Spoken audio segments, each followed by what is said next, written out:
country, respect our flag, protect our Constitution, and always put America first.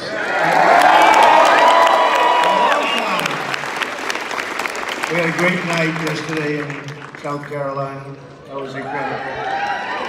We filled up a stadium like you haven't seen. The stadium was packed and thousands of people outside. And I saw the competitors, our competitors that have like 2 people on the stadium. It's incredible what's going on. This is a movement like, honestly, like nobody's ever seen before. We say that. And you know, if it wasn't so, the fake news media would be all over us. Right? It wasn't so. He exaggerated. I say it all the time, they never change. And every once in a while you see somebody who did well, let's say well, in New Hampshire, or did well, not even win it, in Iowa. And the whole life of that person was made. Because we won the election. It's one of those places, sit down everybody if you don't want to sit down. We won the election. And I came here and I got to know Matt and Mercedes early on, and I made a speech before I thought about doing this. They said, "Would you speak?" I was very famous. Thank you. I guess more famous now. But I was very famous. I made a speech and they liked the speech. They said, "You ought to run for president." I said, "No, thanks." You remember that? You ought to run for president. We had a big crowd. And it was, The Apprentice was doing so well. It was a hot, put it mildly, show. I said, "You ought to run for president." I said, "Let me give it a little thought." And a couple of years later, we said, "Let's do it." And then they said, I'll never forget one of the people, a respected guy, Charles Krauthammer.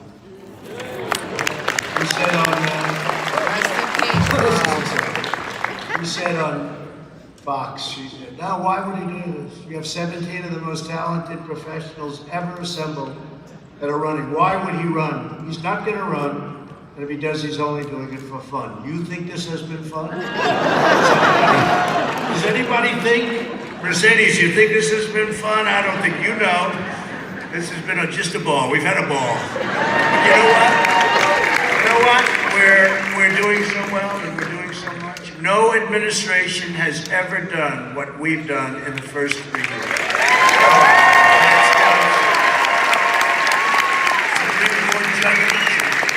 218 judges, up to 218, including DC.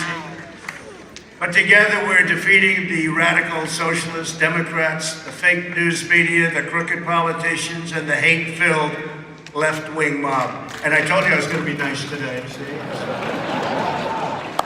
I said, let's be nice today. It's hard to be nice when they treat you so badly.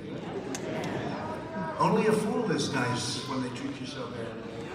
We're defending our faith, our values, our heritage, our borders, our rights, and our God-given freedoms. We're doing that. This is an incredible, look at all those people back there. This place has grown.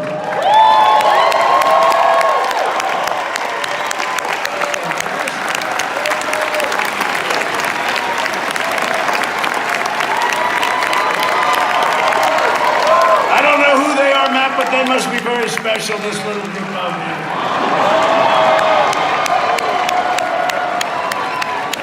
To block out half the arena for this group of people. I'm trying to figure out who are they. At first I thought they were the fake news. I said, it's too bad they have such a good location. I don't know who you are, but you're very important.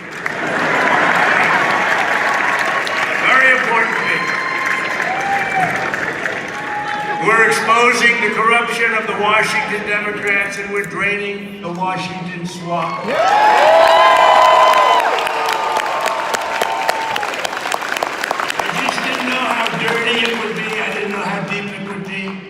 When I said drain the swamp, for a long time, you know, I was given that expression.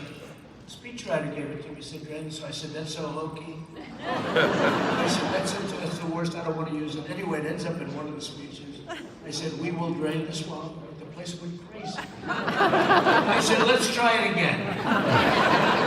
And we did it again, and the place went good. Now, here's the bad part. I never knew the swamp was so bad. It's really bad. But we're winning, and we're winning. 90 dirty people.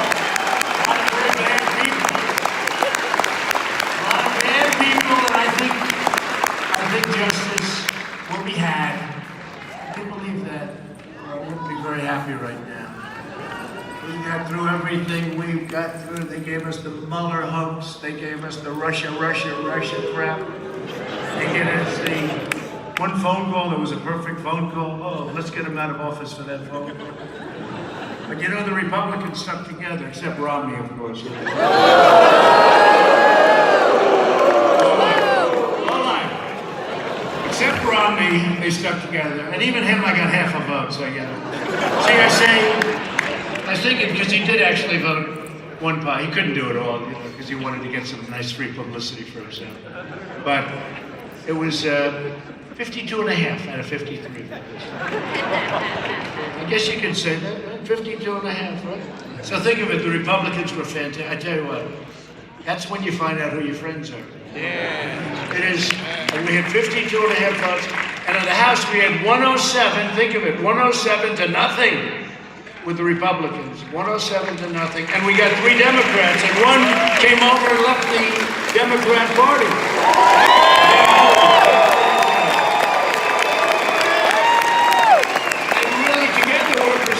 This exceptional nation that our ancestors fought and died to build, we are making America greater than ever before. We really are. I think it's going to be greater than ever before with what we're doing with our military and what we're doing also to get rid of very bad people. We have such bad people, and they're not people that love our country. We're getting people that really love our country, and it's so important. And if I wasn't able to fulfill that, no matter what other things we've done, I would not consider this journey to be a success. So just one of my most important promises to the American people was to end America's long-running wars in the Middle East. American forces, and we're all warriors, folks. 19 years, I see the people, I go over and say hello to those incredible soldiers over at Walter Reed. What talent you have at Walter Reed. Those doctors, by the way, they have to be the best in the world. And I see the arms and the legs missing, and I see what's happened to some of these incredible, beautiful people. And I see the strength, the spirit that they have. Most of them, I mean, even if they can't walk, they've lost both legs, they want to go back. Sir, we want to go back. I want to go back. And it's just incredible to see it. And I'm going to mention a little bit later, but you know, we knocked out Soleimani.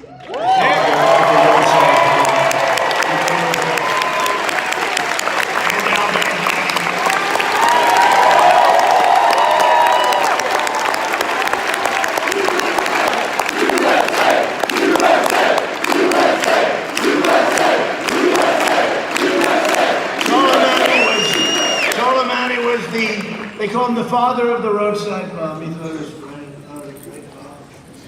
And you know, he thought it was great. It kept getting bigger and more sophisticated. One young man, he said, my last day, it's my last day in Afghanistan. And they had the mine detectors. And he said, I trusted this man with my life. He was the best. I've never seen anything like it. He could detect those. We felt so safe. But unfortunately, his last day, they made him out of plastic so you couldn't detect him. And it went off, killed the man who was the detector, and badly injured a lot of people. And he was one of them. And he said, think of it, sir. I said, why did it go off? He said, because they made it out of plastic, and the plastic doesn't get detected by the metal detector. And that was the last day, and he lost his legs. But we took that son of a bitch out, didn't we?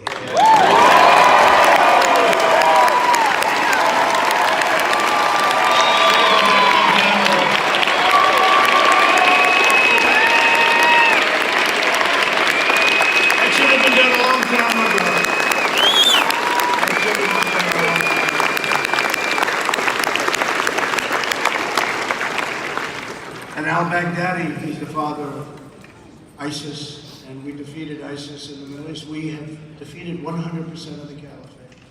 But listen, the Europeans, they take your soldiers. We killed many terrorists. When I took over, by the way, it was a mess. There was so much, I hate to say this, Republicans, but they had maps and it was all red. Red meant ISIS. I hate to say it, I said, let's change the color. I actually did change the color, but they showed me medals. And large portions of Iraq and Syria, ISIS, and we don't want them ever to come here. And I had some great people and have some incredible generals. And I had a decision to make because that was just not, they were not doing it right. And we made the decision and we took them out. Remember, I got to 98% and I said, all right, now I can bring our people back home. Sir, and then what happened is the press, they didn't care. But they went crazy. He didn't complete the job. I was at 98% now. They said he didn't complete the job. I said, General, complete the job. And they completed the job. But the Europeans should be helping us. Because many of those people that we're guarding now, thousands and thousands of ISIS fighters and others, and many of those people will go home to France and Germany and UK and others, and we say, take them. No, no, no, we don't want them. See, this is it. We do things for other people and then they forget our allies. Sometimes our allies treat us worse than our enemies. I hate to say this to you. Sometimes it's very sad. Did him a big favor, but that's all right. It's all working out very well. But we took out al-Baghdadi, who everybody was after. That was, you'd see him all the time speaking with a fan. That was an old picture. He was young, he got older. But they were looking for him for 16 years. And one of the first things I said when I came in is, you got to find this guy, al-Baghdadi. Yes, sir. All of a sudden they walk in. I said, we have him, sir. We're following all over the Middle East. He'd move from place to place to place. We're following him, sir. And then they said, sir, we have him. And I had to give an order, and I gave an order. And I'll tell you what, 66, the most incredible soldiers you've ever seen. They went in on 8 helicopters.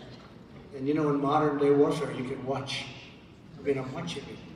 I'm watching it from the Situation Room. Do you believe it? It was like, you can't make a movie like this. For instance, there's no dog like Conan. No dog. No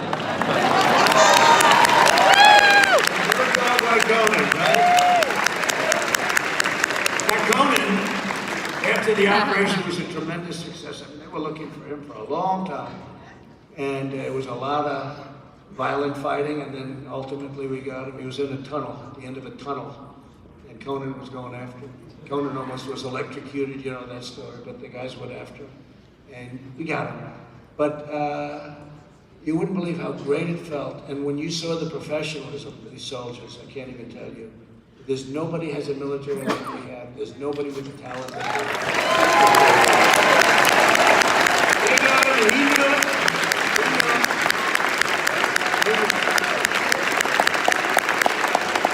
As soon as he heard that first little explosion that took him about 3 seconds, that blew the hell out of the wall, I said, why don't they go through the front door? He said, sir, you go through the front door, you got a lot of bullets coming at you. They went through a solid concrete wall, they put stuff up, boom, so fast. So now they're shooting the other guys from behind. That's much better, right?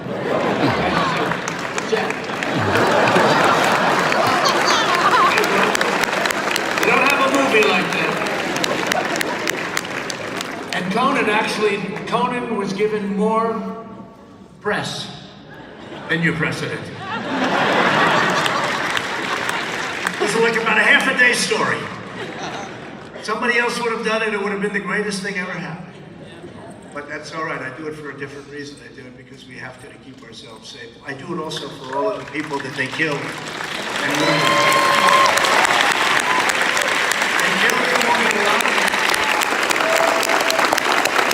But American forces cannot be the policemen for the entire world. We're all over the world, and a lot of times we're not even appreciated. It's taken for granted. We can't be the policemen for the world. And the democracy builders, we just can't do that for every nation that seems to have difficulty, especially for those nations that don't appreciate what we do. And there are many of them, many of them. And that goes with trade also. We've changed the whole thing around.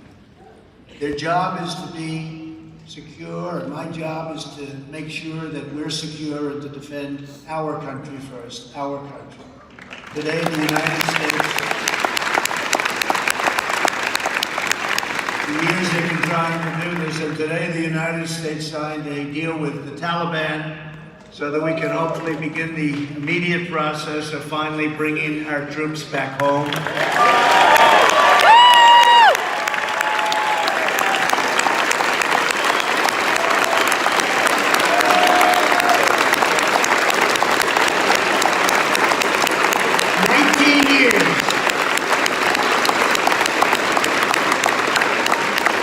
19 years. Thank you. And as you know, others wanted to do it. We got it done. Just signed it. And I want to thank a lot of people. We really have to thank. You know who we have to thank? The families and those incredible people that lost their lives to start off with. Those incredible families have gotten to know so many of family. And we have to thank our wounded warriors that came home missing limbs and serious. The grand wounded warriors. We're thinking good care of them. And I want to just thank our military because, you know, we've been really a police force there for the last long time. We're not supposed to be a police force. We're supposed to be fighting soldiers. And we could win that war very easily if we wanted to kill 1 million people that have nothing to do with it, that don't know anything about us.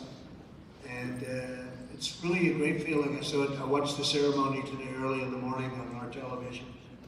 And Mike Pompeo, Secretary of Defense, Esper did a great job. So Pompeo and Esper were actually in different locations, signing with different groups. Pretty complicated deal, I have to be honest. But in exchange for the Taliban's action against Al-Qaeda and other terrorists who could threaten us, we're prepared to begin those force withdrawals. And if the Taliban and the Afghan government live up to their commitments, and they may or they may not, but I think we have a lot of reason why they will. I think they will. That means that the longest war in American history by far, it's not even close, will be over.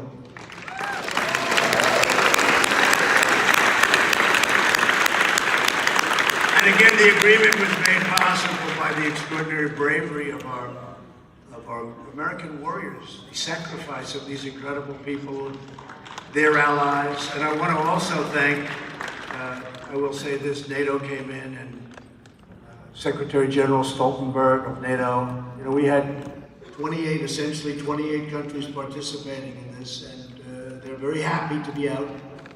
They're very happy to be, soon to be doing other things.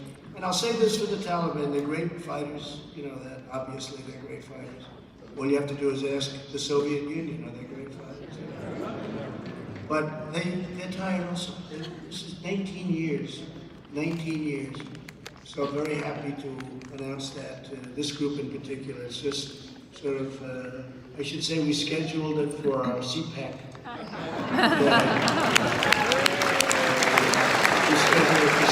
The CPAC is what better place.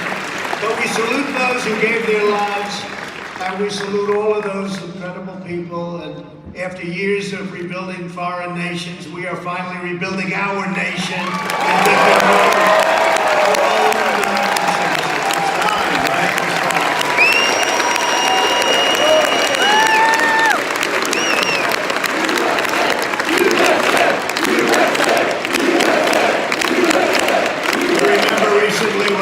Soldiers out of Syria, and everyone said, well, we have to protect the border between Turkey and Syria. I said, why? Why? What does it have to do with us? They've been fighting for 1,000 years. What does it have to do with us? Why are we protecting the border? You can't do that. I did it. We created a safe zone. And I did leave a number of soldiers because we kept the oil. There's oil there. We kept the oil. So they say, he left soldiers there. No, I left soldiers to keep the oil. They don't want to say that. They like to say, he kept soldiers there. He didn't tell the truth. These people are the worst. It'd be so much easier for our country if we had a press that told the truth.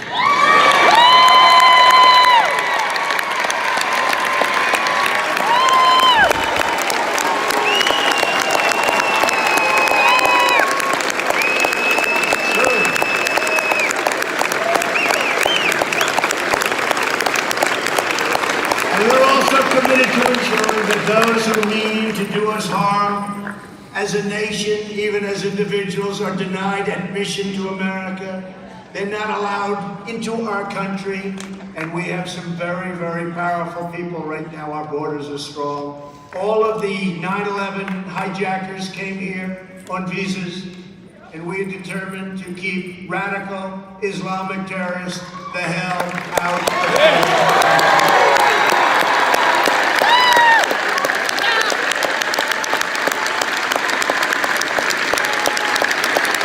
We're keeping them out. Water security is also health security. In our efforts to keep America safe, my administration has taken the most aggressive action in modern history to control our borders and protect Americans from the coronavirus. In the early stages of the foreign outbreak, I ordered sweeping travel restrictions to prevent uncontrolled spread of this disease. I took a lot of heat because I did it very early. You know, we had never done it before, Matt. Never done it before. And we had never done anything like that before. So not only did we do it, but I did it very early. And that decision has been now given very good grades, like an A+++. I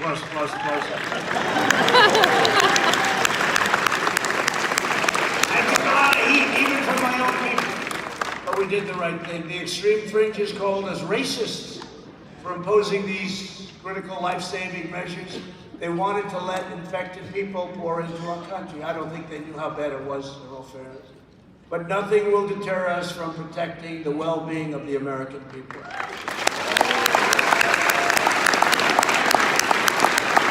My job is to protect Americans and also, very crucially in this case, to protect Americans' health. And we'll do that, and we will do it with vigor. That is why today my administration announced new measures to protect Americans to the fullest extent possible. In addition to the existing ban on travel by most Iranian nationals, we're banning the travel of anyone who has been to Iran in the last 14 days. They're having a very big outbreak. And I say here now, if we can help the Iranians, doing certain things for them now. If we can help the Iranians, we have the greatest healthcare professionals in the world. And if we can help the Iranians with this problem, we are certainly willing to do so. We would love to be able to help them. And all they have to do is ask. We will have great professionals over there. We have the best in the world. And we're raising the State Department travel advisories for South Korea and Italy, unfortunately, including a level 4, that's the highest, do not travel. It's a do not travel advisory for several areas of both countries. There are 2 areas of each country that is very heavily infected. And we are urging Americans to exercise increased caution throughout all of Europe. We will do everything in our power to keep the virus and those carrying the infections from entering our country. As you know, we took in approximately 40 people that were Americans, and they may have had it, some had it, but they were put in quarantine and it's working out. Many of them are in good shape right now and they're better at going home. It's time for all Americans to put politics aside and to come together to work for the health, safety, and security of the American people.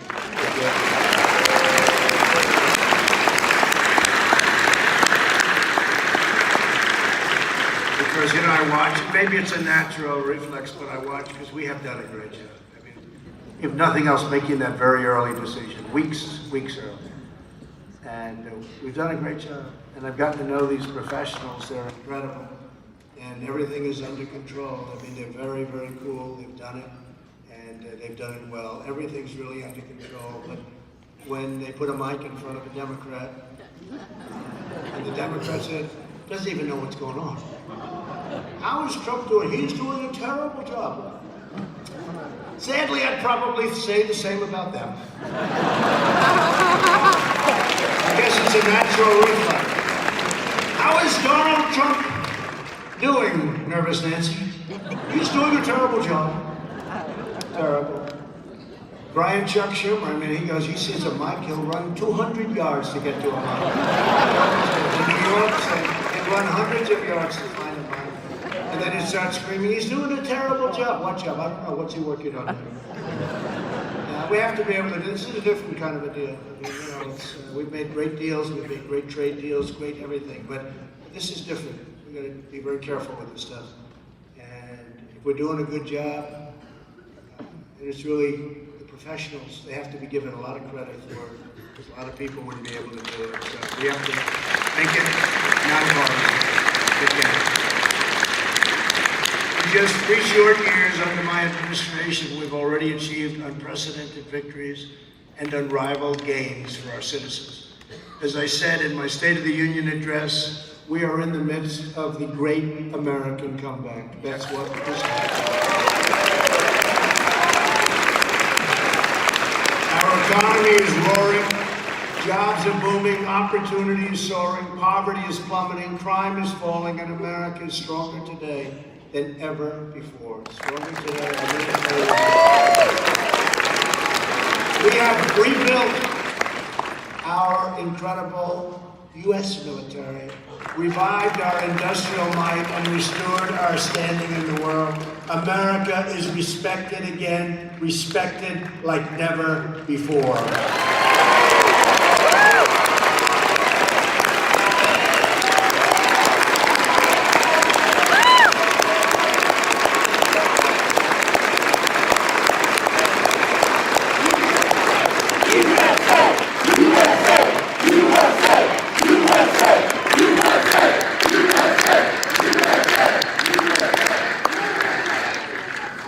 Since my election, America has gained 7 million new jobs, 5 million more than government experts projected at the end of the last administration. They were saying the most you could possibly do is 2 million. We did 7 million. I never even said we were going to do 7 million.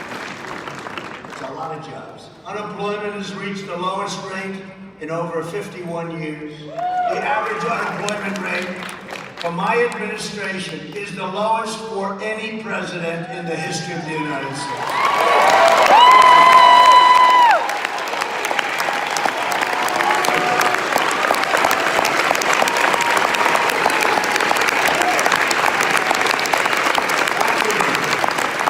The unemployment rate among African Americans, Hispanic Americans, and Asian Americans has reached record lows, all record lows everywhere.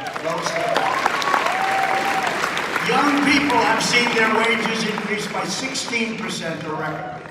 And their wages are rising 3 times faster than those wages during the last 4 years of, did you ever hear of this gentleman?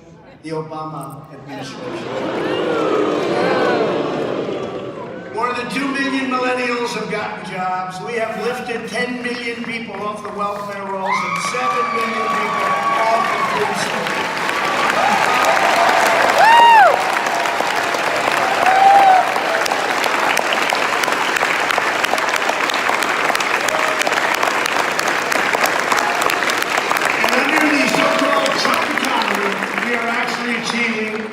Progress, hope, and change that liberals have been falsely promising for decades, but utterly failed to deliver, produce, and it's really driving them crazy. That's why we'll probably end up with Crazy Bernie. He's crazy. We got some beauties. We got Sleepy Joe, we got Crazy Bernie, we got Mini Mike, but I think he's out. I would like to spend $700 million and end up with nothing. Mini Mike, you're doing well. I knew that was going to happen. That was probably the worst debate performance in the history of presidential debates. Do we agree? Is that right?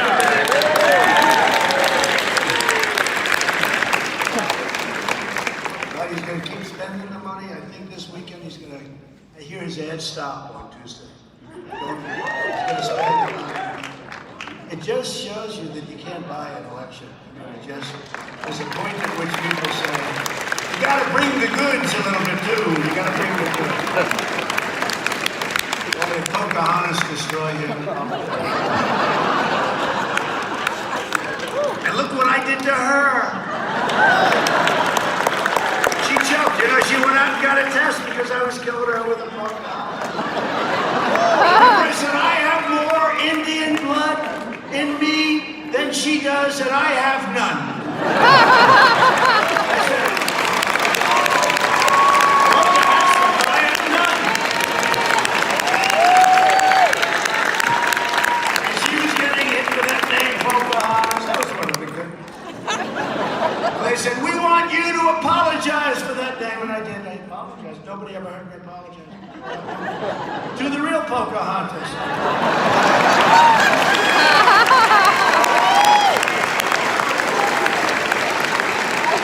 She went out and she said, "Oh, this guy's killing me." Remember, she was dropping like a rock. But I learned something, never do it too early. A year and a half before the election, I said, "What am I doing?" I should have said. That's right. She had those burning embers, and then she started, but ultimately, she's got some. But she was really mean to Minnie Mike. I'll tell you, the way she treated him. He didn't know what hit him. He going, "Oh, get me off of this stage.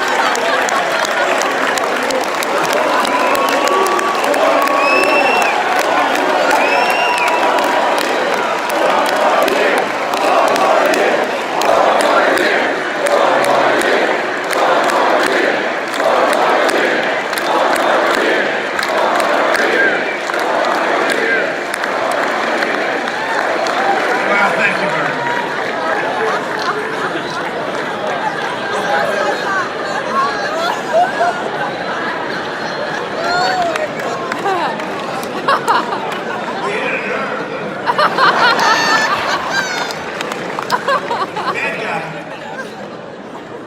Far-left radicals have become increasingly desperate and increasingly dangerous in their quest to transform America into a country you would not recognize, a country in which they control every aspect of American life. Just as socialist and communist movements have done all over the world, they're cracking down on all dissent and demanding absolute conformity. They want total control. They want to massively raise your taxes, bury you in regulations, take over American health care, indoctrinate our children from kindergarten to college, and you see that happening. Kids are coming home saying, "What's going on here, Dad?" The kids get it. But eventually, they can be taught, unfortunately. Impose a fanatical code of political correctness, bombard our citizens with fake news propaganda, and implement policies that would turn America very quickly into a large-scale Venezuela. They want to take away your money, take away your choice, take away your speech, take away your guns, take away your religion, take away your history, take away your future, and take away, ultimately, your freedom. But we will never let them do that.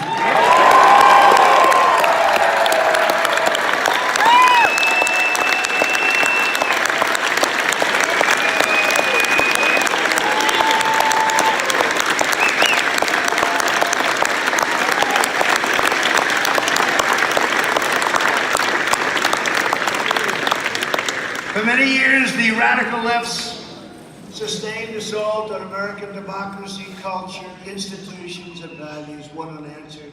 But now we are fighting back, and we are winning like never before. We are winning. There was a time I used to come to CPAC and didn't have this kind of energy. Number one, you didn't have the president. I was only going to do this for Matt once. I said, "Look, I'm president. I can't go to CPAC, right, Matt?" I said, "I can't do it." So I did it. We had a great time. Next day he calls, "Can you do it again next year?" I said, "Yeah, I guess." It's like my fourth time or something, right? Or more. And I'll be here next year, okay?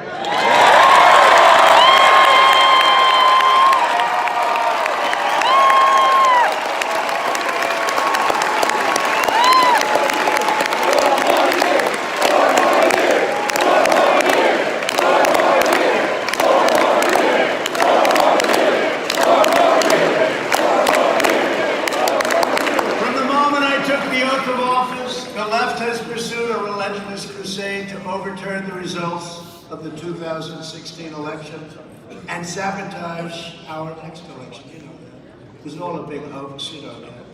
Disgraceful. We caught the dirty cop on top. Had I not fired Comey, would have been a whole different story. That was a great firing. A lot of people said, oh, you shouldn't have done that. No, just the opposite. We didn't fire him. Remember the insurance policy, right? Yeah. Right? Yep. Remember that? My friend over there, you know the boys. Thank you very much. Stand up. Okay. Does everybody know Jeffrey? Jeffrey Lord. What a great guy.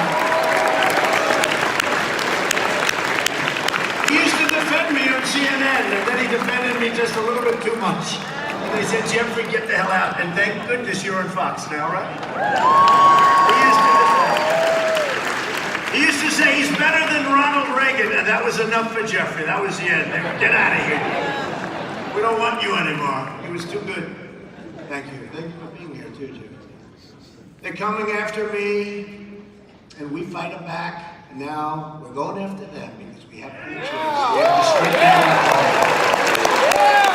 But despite the best efforts of the left-wing fanatic, their scams, schemes, slanders, they've all been discredited, totally discredited. How's Comey doing? By the way, how's Bob Mueller doing? That was a great performance in Congress. Raise your right hand. What?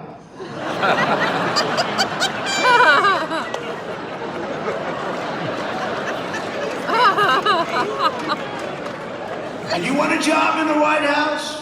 Running the FBI? No, he did. He did. What happened to him? That was a lie. That was a lie. We have it down. He said, no, it was a lie. He wanted a job. He wanted to be director of the FBI.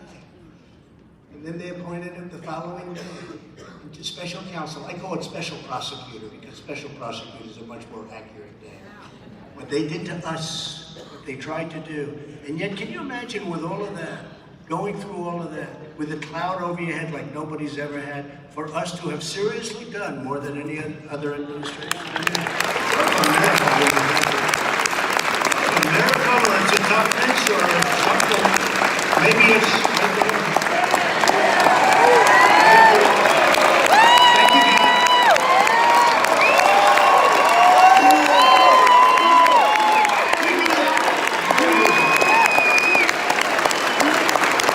Best economy, greatest military,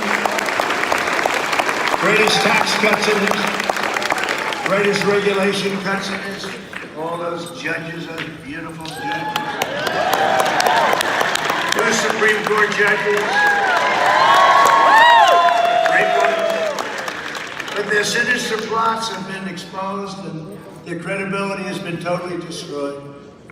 They're still just dealing with the embers, you know, a little bit like Pocahontas. She had those embers and she started coming up and that was it.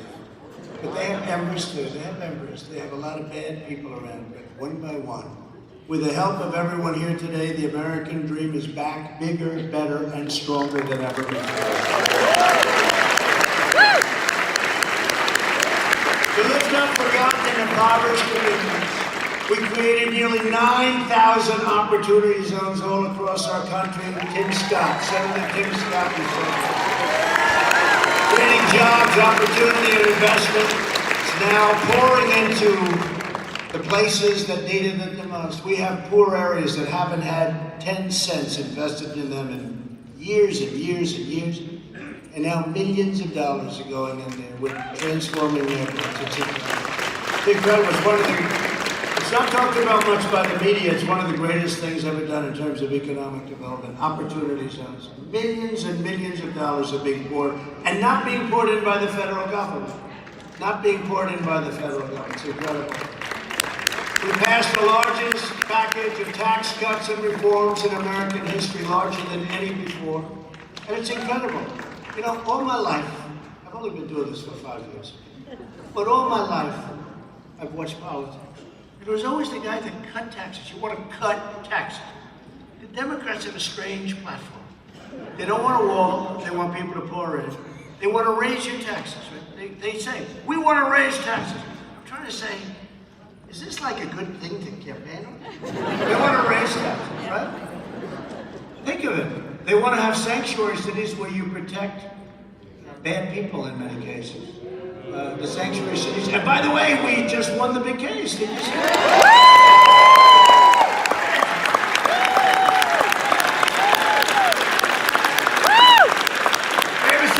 City, and they don't do what we need for law enforcement. We don't have to pay them any of that money.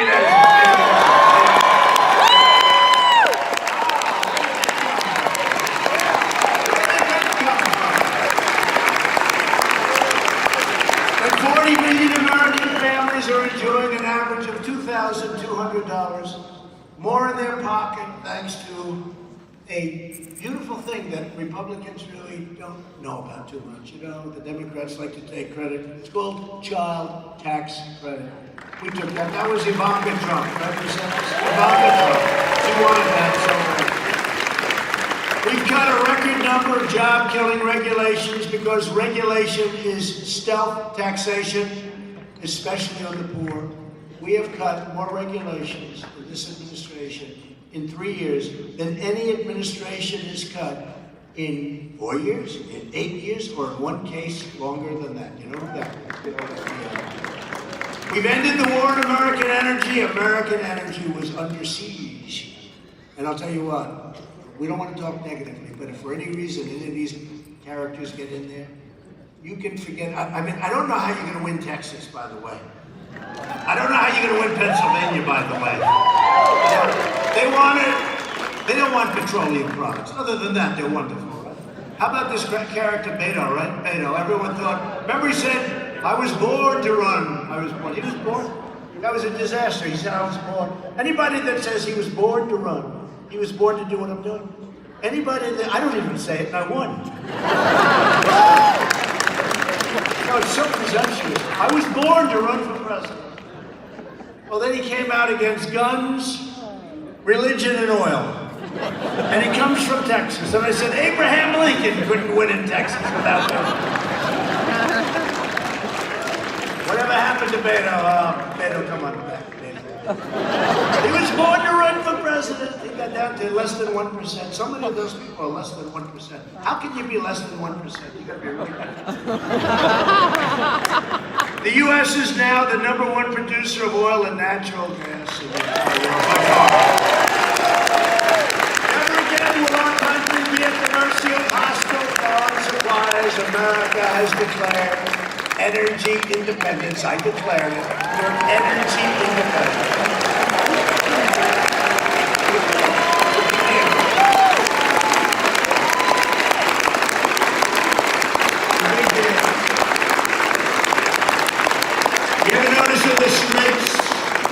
We always took care, we never got 10 cents for it. We keep those straits open. Nobody would dare mess around with all those countries that were making trillions and trillions and billions and billions.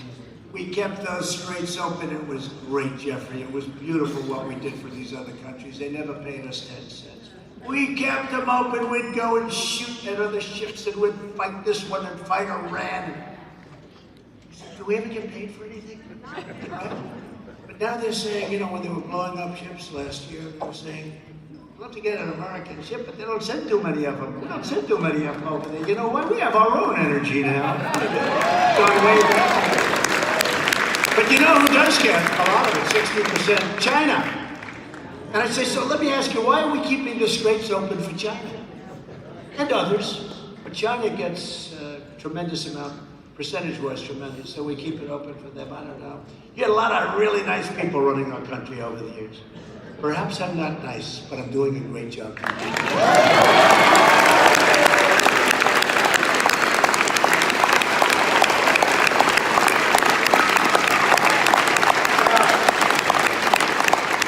Yet every Democrat candidate wants to shut down American energy production. How do you do that? Including oil, natural gas, clean coal, and nuclear. They like wind.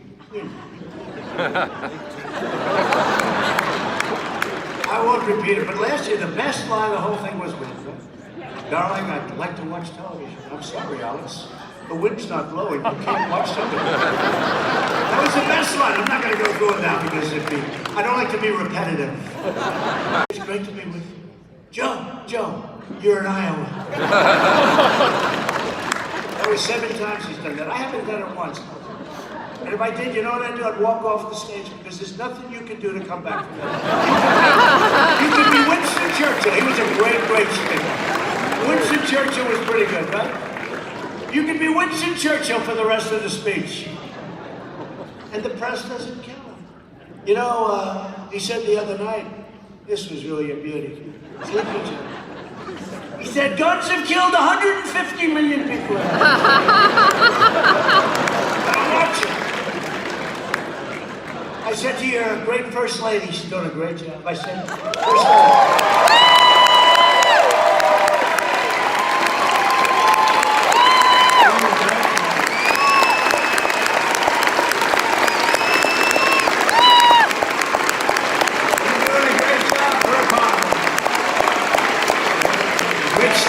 Rich style, loves our country. Rich. Her father's here somewhere. Where's Victor? Where is Victor? Her father's here. Her father is here someplace. He's someplace in the message. There he is. Oh, Victor.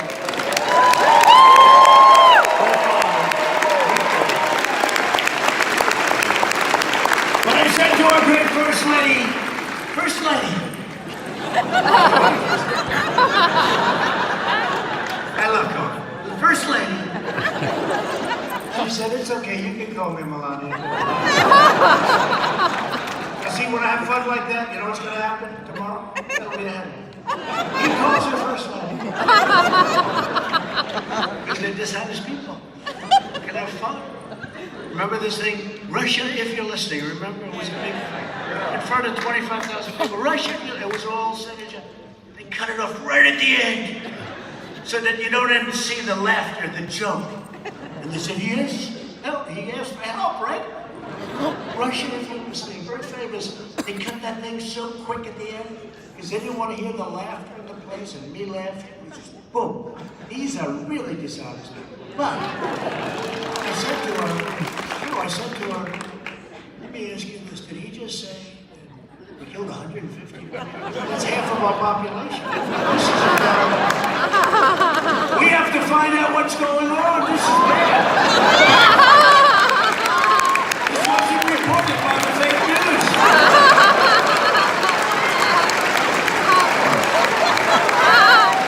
I said, I've got to check that, First Lady, because you know what?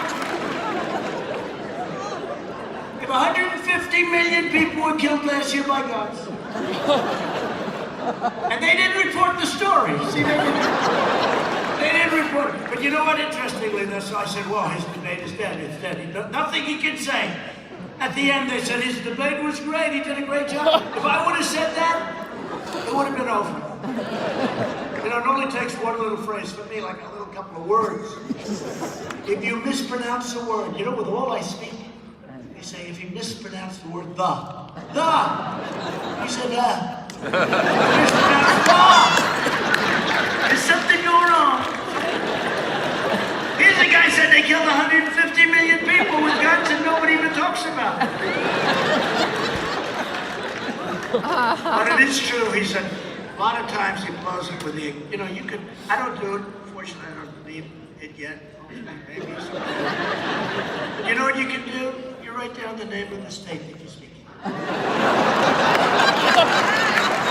And you put it up.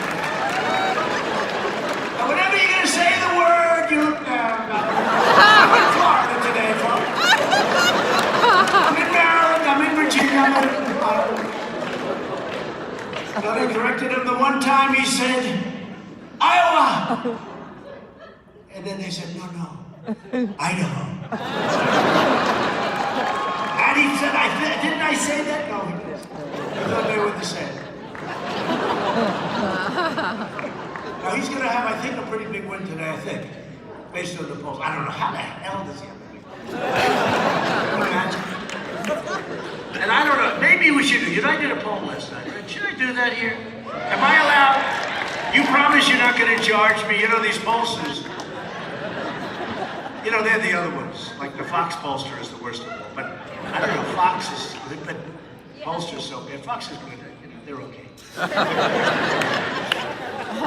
Put certain people on, you know, they have a good show and then they put these people that cover Trumpers on at the end. There's nothing you can do to recover from. But, you know, the pollsters are very phony, a lot of them. Some of it's worse than the actual journalists and reporters and stories. But last night I did it in South Carolina. It was incredible. And we had, what would you say, like Madison Square Garden almost, right? It was packed, thousands and thousands of people. And we took a poll.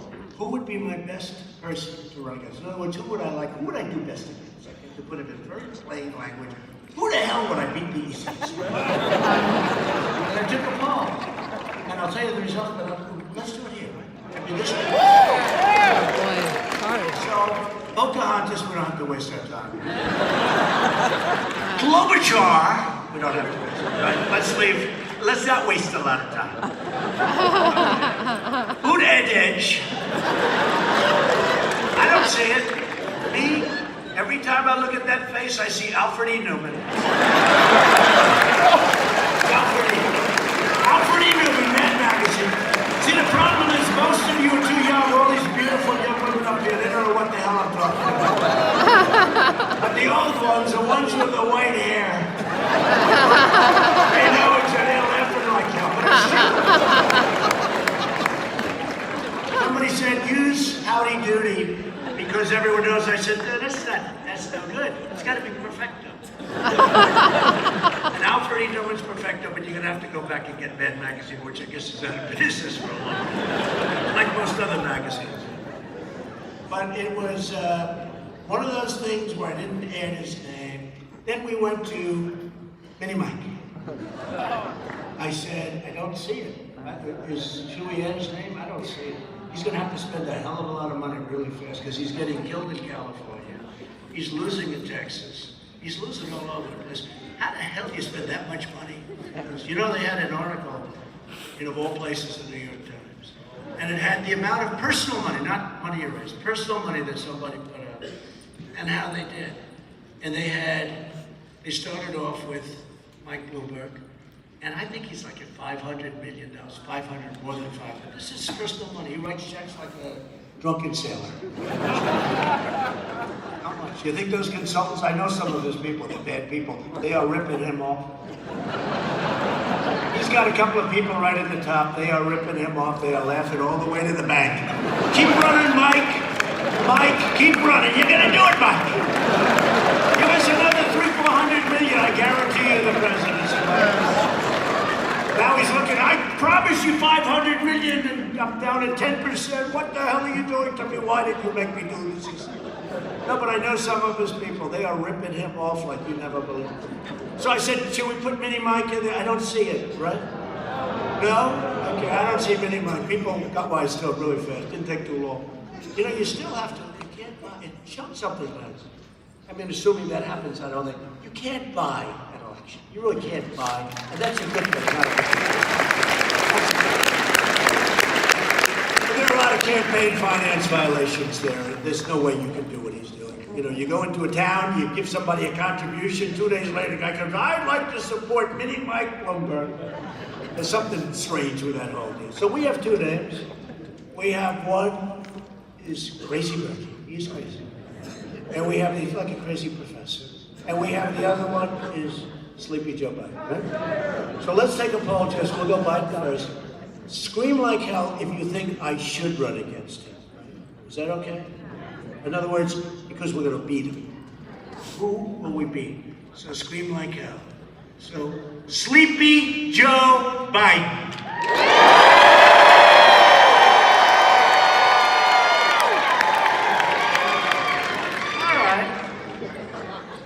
Would you like me to run against him? Crazy Bernie Sanders. You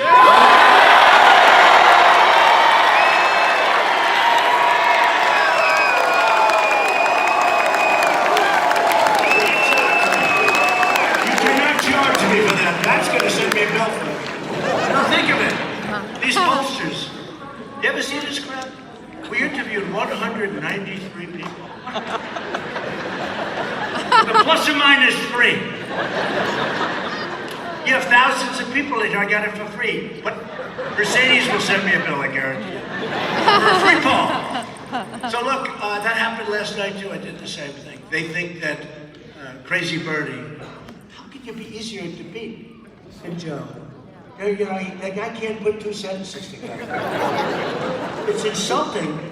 How can you be easier? But, you know, he is more down the middle. You know, everyone knows he's not a communist, right? And with Bernie, there's a real question about that. He was definitely a radical left socialist Democrat. And people know that. With Joe, he's sort of down the middle, you know.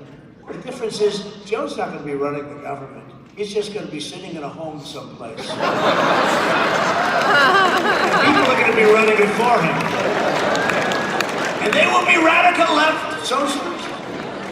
So that's what you have to remember. There's no way he's going to be running the government. But we're reversing decades of calamitous trade policies, breaking up the unholy alliance of lobbyists, globalists, and special interests that bled our country, bled our factories, and bled our people dry. We understand that conservative policy must conserve our jobs, conserve our manufacturing, and conserve our American way of life. What we've done for manufacturing, look at all the manufacturing jobs, it's all coming back. Obama said, never happened, never happened. And it would never happen, and he said, you can keep your doctor. Why did they impeach him for saying that? Remember, 28 times, you can keep your doctor, you can keep your plan. It was a lie. Impeach him. America lost 1 in 4 manufacturing jobs following the twin disasters of NAFTA and China's entrance into the WTO. The worst 2 deals ever made in, now I say with all the women, humankind. I used to say mankind. That was sort of good. Now I say humankind, I don't use it that much. Right? The women know what I'm talking about. The women get it better than the men. The women get it better. They named me Time Magazine Person of the Year. Now, this year I lost to Greta. Greta. I lost to Greta. I said, who? I'm not going to get involved in that because last time I got that. But I lost to Greta. But it doesn't matter. I've wanted, you know, enough.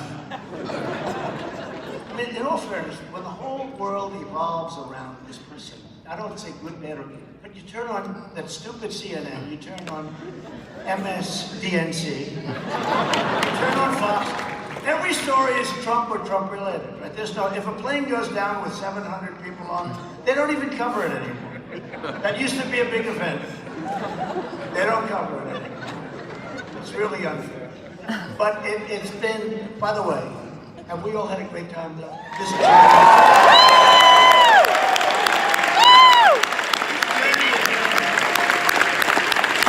I tell the story. A month before I ran, I said to my wife, well, I'm thinking about it. I said to her, I'm thinking about it. Didn't think too much about it. I thought about it like the day before I ran. But I remember seeing the New York Times. It came to my office. I held it up. It was like a thing you hand out at a grocery store. You know, it would have blown away with a little wind, about 2 miles an hour. It would have blown away. That was the New York Times. Now it's a vibrant paper. But when I'm no longer here in 5 years, or 9 years, or 13 years, 17 years, 20 years.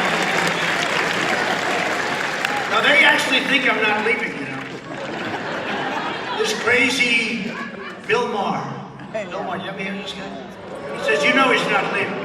He has a guest, some guest, that didn't have a clue. And the guest, he said, you know, Trump is going to win, you know that, don't you? He's going to win. You know he's going to win, don't you? Like I said, Bill Maher. I said, not yet. You know he's going to win. And the guest says, no, we're going to fight very hard. We think we have a good chance. No, he's going to win. And then, you know what? He's never leaving, don't you? He's never, he's never leaving.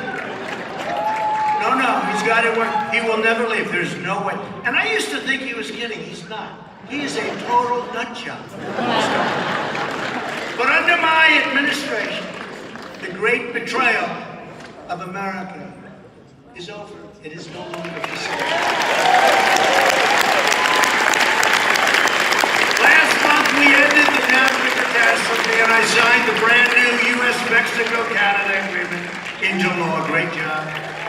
The USMCA is a gigantic victory for farmers, ranchers, manufacturers, and workers all across the country. And by the way, speaking of farmers, something they don't know, but they're learning fast. No more estate tax on your small farm, small business. No more estate tax. People don't want about the big thing, big privilege. Big privilege. If you love your children, it's great. If you don't love your children, it's irrelevant. Don't leave them alone. But you know, in years gone by, great farmers, they have a good land, good everything, but they don't make that much cash. It's a tough business, right? And the banks would come in, loan money to the children, and the banks would end up owning the property, and all hell was going on. It was terrible. No more estate tax, or as we call it, death tax. No more.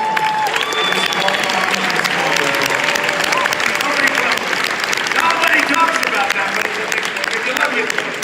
If you don't, does anybody here not love your children? Raise your hand, please. Look at that, not one hand. Well, that's conservative people. They all love their children. But there's one hand in the back. I'm not calling. I also took the strongest ever action to confront China's illicit trade practices. You see what happened? And our strategy worked. And we have a great relationship with China now. We have a very good relationship. They didn't even respect us. They were taking out $500 billion a year. We had a trade imbalance. We had a deficit of more than $500 billion with a B dollars a year. Can you believe that? Who the hell can sustain? Who wants to even talk about that? So we started charging tariffs. They hit our farmers. I gave the farmers everything that they took out, and the money came from China because it came out of the tariffs. And we had a lot of money left over. It was all complicated, sir, but not really complicated. No other president ever thought of it. And now the farmers love me. We ended up making a great deal. But they loved me before. You know, the farmers, when they go to CNN, we go, "This is terrible what President Trump is doing to you with the trade war." I said, no, it's hurting me badly, but the trade war is necessary, and it should have been done years ago. Everyone, I've never heard anybody say this. I've never heard anybody say that. The farmers are unbelievable. But I went to Sonny Perdue, our Secretary of Agriculture. I said, so they hit them. How much did they take out last year? $12 billion. How much did they take out this year? $16 billion. That was last year. I said, 16 billion, 12 billion, good. We're going to give them back to 12 billion. No, we gave them back to 16. Everything they took out. I said, what was the best year they ever had with China? It was 16 billion. I said, good. I'll reimburse them the 16 billion out of the tariffs that China's paying. And by the way, you know, China respects this, just so you understand. You know, other presidents knew that they were getting ripped off. They didn't know what to do about it. They said, they'll attack our farmers. All the farmers will go bust. They didn't know. Charge them tariffs, pay them back, and then keep a hell of a lot more money than you're even giving to the farmers. And we kept tens of billions of dollars. And we made our first deal, and Schumer went, it's terrible, the deal. He took the tariffs out. No, nobody wanted tariffs until I taught them what tariffs are. But it's terrible he took the tariffs out. Actually, I didn't. They're paying 25% on $250 billion. I don't even know how we pulled off that one. But they're paying.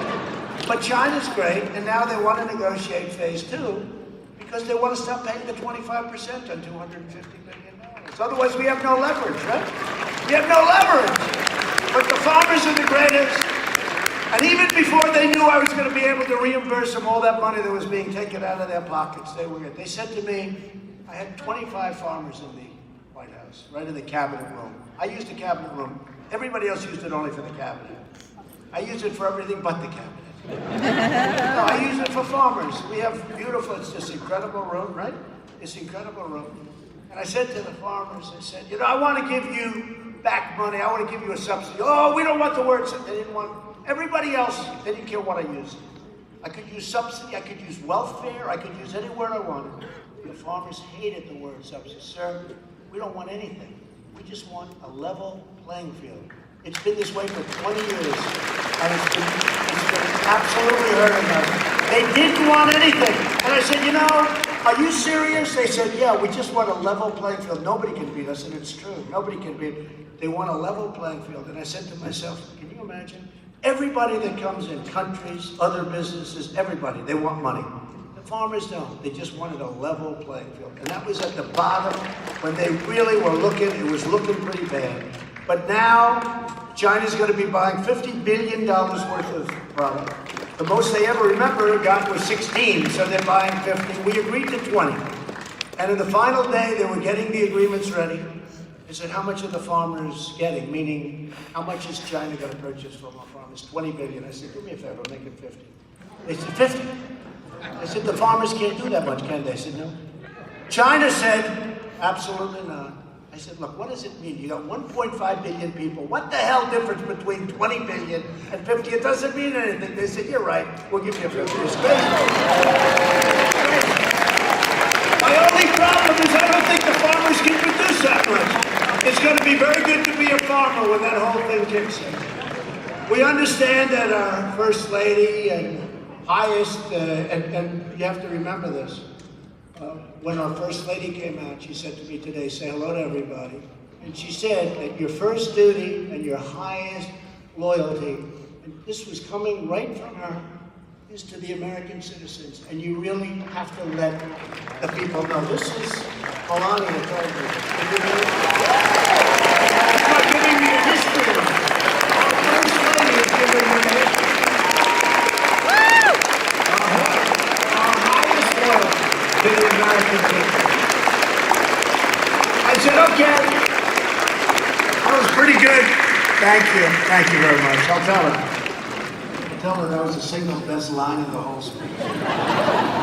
Nowhere has the American left more thoroughly violated this sacrosanct principle than on immigration. Illegal immigration costs American taxpayers hundreds and hundreds of billions of dollars a year. Funds that could be used to improve our schools, roads, hospitals, and other vital services. Instead, Democrats want to take even more of your money to give illegal aliens free health care, free federal welfare, free education. They get treated better than they want to treat our military and our vets. And I stopped it, but it's crazy. The Democrat Party's immigration policies empower bloodthirsty cartels that maim, murder, and torture, that smuggle and traffic innocent human beings, that flood our communities with poisonous drugs. The left's immigration policies are not compassionate. They're heartless, merciless, and cruel. Countless Americans are killed every year by criminal aliens. These are illegal aliens that come in, and they are, in many cases, very bad people. In Houston, Texas, an illegal alien was charged with the murder for killing a 75-year-old grandmother in her home, stabbing her with a vicious machete knife 13 times in the chest. In Georgia, an illegal alien was charged with murder for killing, beheading, and dismembering his neighbor.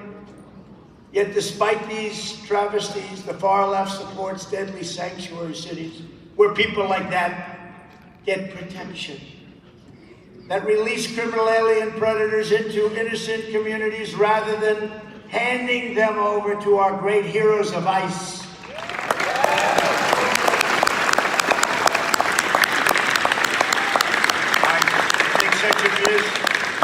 ICE